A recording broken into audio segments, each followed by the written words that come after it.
நண்பா இப்ப ஸ்டேஜ்ல ஏதோ கால் மெர்ஜிங் ஸ்கீம் மூலியமா தப்பு நடக்குதாம்ல, அது என்னது இது?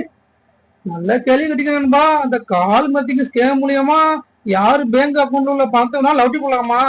ஐயோ, இது எப்படி சாத்தியம்? ஆமா நண்பா, புது நம்பர்ல இருந்து கால் பண்ணி போட்டு உங்க ஃப்ரெண்டு உங்க உங்க உங்க உங்க ஃப்ரெண்டு பேரை சொல்லி அவரு தான் அந்த நம்பரை கொடுத்தாரு.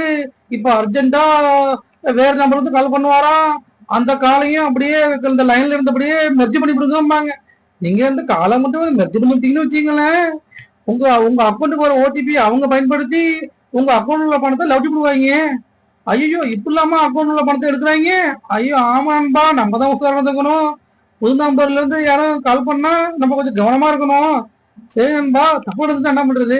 உடனே என்ன பண்ணுங்க, இந்த பேங்க் கஸ்டமர் சர்வீஸுக்கு ஃபோன் பண்ணி உங்க அக்கௌண்ட் பேங்க் அக்கௌண்ட்டை லாக் பண்ணி கொடுங்க.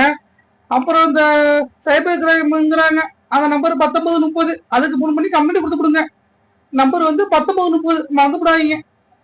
என் சேனல் லைக் பண்ணுங்க. சப்ஸ்கிரைப் பண்ணுங்க. நன்றி.